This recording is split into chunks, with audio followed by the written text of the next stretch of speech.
we're going to continue to spread the gospel. We're going to continue to provide real hope for real people in a real world. We're going to continue to reach out to the forgotten, to the hurting, to the abused, to those who are far from God. I believe that what we have seen, in providing real hope for real people in a real world, we have seen God do a lot of miracles as He has brought people to our campus, and I believe that's going to continue.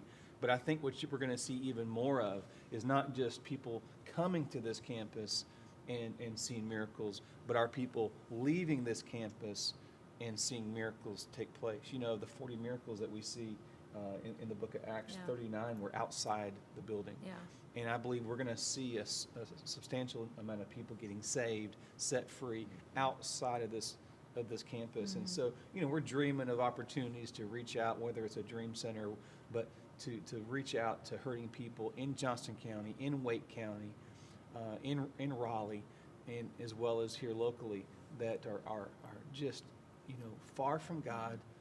Their lives are falling apart, and we want to be there to help them pick them up with the help of Jesus and put their feet on solid ground. Yeah. So there's going to be a lot of exciting things. I'm sure in the next 10 to 15 years, we'll see buildings that we don't have now, and we'll have facilities and so forth that we don't have now. But what excites me most of all are the lives that will be changed. Yeah. And to think that in 13 years, we will have seen some of these children now, that were in our kids ministry. They're going to be serving on staff, or they're going to be, helping us plant churches. They're going to be helping us, with our Dream Center and other opportunities. Yeah. Awesome. And I know as we look to the future, Matt sees way more than anybody else, and it's big and it's awesome, but I think this past 13 years has been a foundation. Yeah. Absolutely. It's been the foundation for what's yet to come. Mm-hmm. And I think what's exciting is, I think even some of the things that God's put on your heart and some of the things you see that maybe you won't even speak because it would freak the rest of us out a little bit, is we may not be the ones to see it come to fruition. Right. But God's put it on your heart. It may be our kids and the next generation that, God has so much in store for this area that it'll take generations to see all the things and the vision and the dreams come true and stuff. Yeah.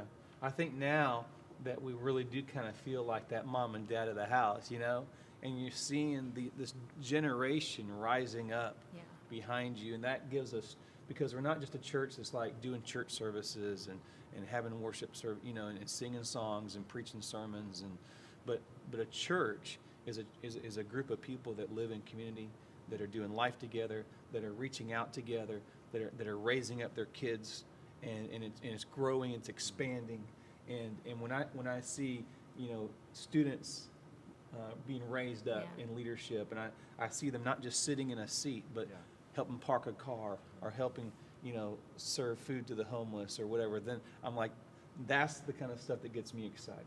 Is to see the generations coming behind us, and then to see them pouring into others. Now, some of those that we've poured into, now they're in high school, but they're pouring into the kids, and then older kids are pouring into the younger kids, and to see that progression is really exciting.